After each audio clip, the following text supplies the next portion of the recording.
संजय राउत के बारे में। क्यों संजय राउत, क्यों? उद्धव ठाकरे के बारे में, आदित्य ठाकरे के बारे में, कभी कभी राज ठाकरे के बारे में भी,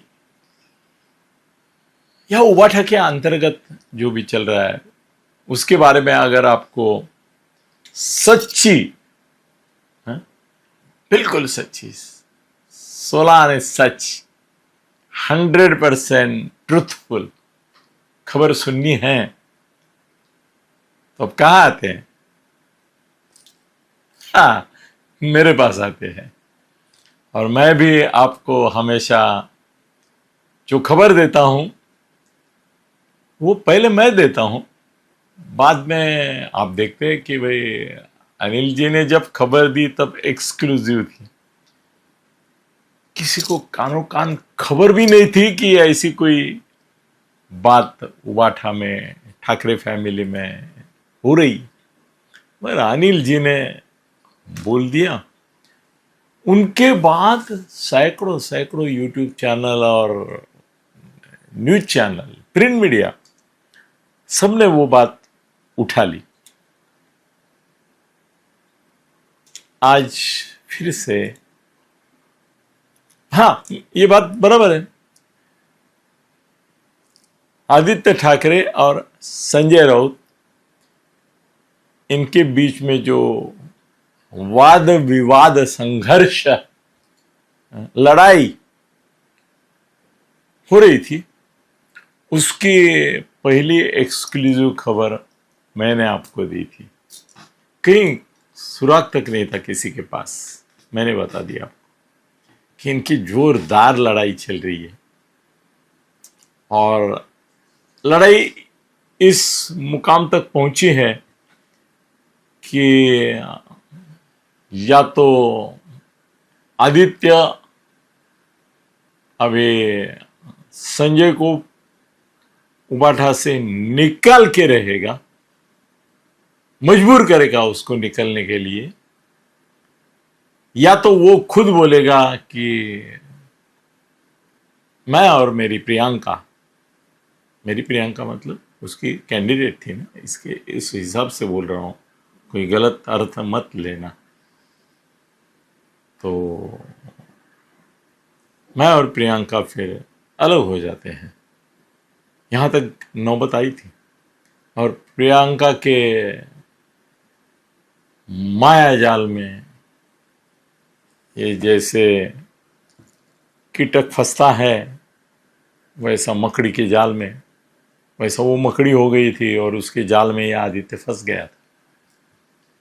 मान ही नहीं रहा था।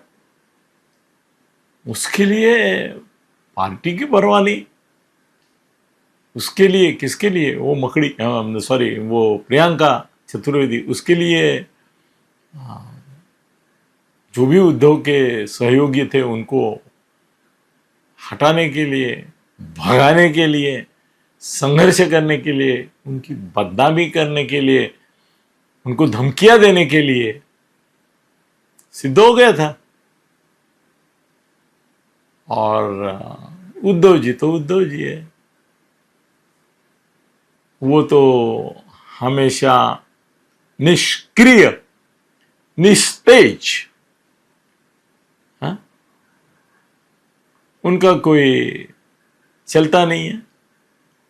एक तरफ जोरू का गुलाम तो पहले से ही है, वो उनकी इमेज है कि रश्मि वहिनी बोले और उद्धव फिर उसी हिसाब से चले। हाँ, वो जब मुख्यमंत्री थे उद्धव ठाकरे, वो तो IAS IPS अधिकारियों के तबादले से लेके, कॉन्ट्रैक्ट से लेके, हर एक चीज में तो रश्मि वहिनी का ही, राजमाता, उनका ही शब्द प्रमाण होता था, उनसे ही ऑर्डर लिए जाते थे। ये एकनाथ जी शिंदे की जो बगावत हुई वो उद्धव के खिलाफ इसलिए थी कि उद्धव निष्क्रिय था और जोरू को गुलाम करके उनकी ही बात सुन के गलत फैसले ले रहा था अपने सहयोगियों पर अविश्वास दिखा रहा। तो मैंने ये पार्श्वभूमि पर जब मैंने ये बात पहले दुनिया को बताई कि भाई उबाठा में अभी आदित्य, प्रियंका और वरुण सरदेसाई, कुछ हद तक वो एक ओल्ड मॉन्क है उनके यहाँ, उसका नाम है सुभाष देसाई, ओल्ड मॉन्क,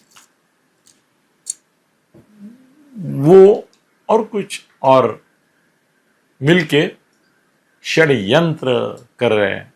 और वो षड्यंत्र का पहला लक्ष्य है संजय राउत, दूसरा लक्ष्य है मिलिंद नार्वेकर, और बाद में अचानक से जिसको मैं समझता था कि वो रश्मि वहिनी का खासम खास कारभारी आदमी है, मतलब मिलिंद नार्वेकर कारभारी पहले बाला साहब के जमाने से था, उसको आजकल उद्धव ने थोड़ा अंतर रखा था उससे, तो और कट्टू साइज भी कर रहा था वो। अपना अपना मिलिंद नार्वेकर का अपना जलवा है, अपना करिश्मा है, अपनी एक वजूद है, तो वो अपना कम्युनिकेशन नेटवर्क संभाले हुए था और उद्धव के ऊपर वो डिपेंड अभी नहीं था। सभी पार्टी में उसके चाहने वाले उसके दोस्त थे, तो वो परवाह नहीं करता था। मगर अनिल परब मैं समझता था कि बिल्कुल इनका जी हुजूर करने वाला सेनापति है। तो बाद में मुझे पता चला सोर्सों से कि भाई अब मिलिंद नार्वेकर संजय राउत के साथ साथ अनिल परब को भी घसीट रहा है आदित्य। उसको लगता है ये अनिल परब जो है वो डोमिनेंट प्रोमिनेंट हो रहा है, मेरे मार्ग में एक रुकावट बन रहा है, तो उसके भी पीछे लग गया था। अब मैंने बीच में बोला कि राज ठाकरे और संजय राउत की बात हुई। राज ठाकरे को ऐसा लगा कि क्या मैं, क्योंकि संजय राउत का दोस्त है वो, उद्धव से बात करूं क्या, क्योंकि उबाठा भी अभी पहले ही इतनी बिखर चुकी है, अभी संजय अगर गया तो उबाठा गई काम से। संजय नहीं, मिलिंद नार्वेकर नहीं, अनिल परब नहीं, तो फिर क्या उबाठा क्या बची, ये बाप बेटे कौन बचे।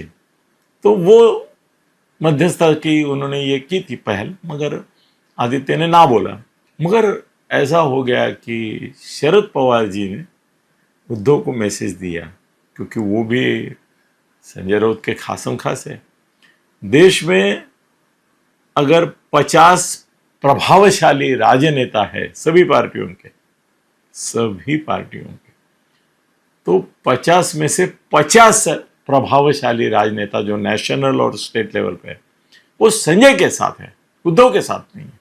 तो उन संजय ने एक 4-5 दिन में बिना कुछ बोले, बिना कुछ, एकदम उसने प्रतिक्रिया देना बंद किया। मुझे भी बोला, अनिल ये आदित्य जो है ना वो मेरे तलवे चाटेगा, देखा तलवे चाटेगा, शरण आएगा, तो कुछ मत बोल, अभी बोल मत, ये मामले पे कुछ बोल मत। और अभी फाइनल वर्ड मेरे पास आ गया कि आदित्य के ऊपर और उद्धव के ऊपर इतना दबाव बढ़ गया बाहर से और उबाठा के अंदर से भी कि दोनों संजय राउत को शरण आ गए। अब आदित्य जो है उसने मान लिया है कि संजय राउत है, उनके आगे अपनी कुछ नहीं चलेगी। सीज फायर या कॉम्प्रोमाइज जो भी बोलो हो गया है। अब ये बातें आदित्य और संजय के संघर्ष की आपको ना मैं सुनाऊंगा ना मीडिया सुनाएगा। धन्यवाद।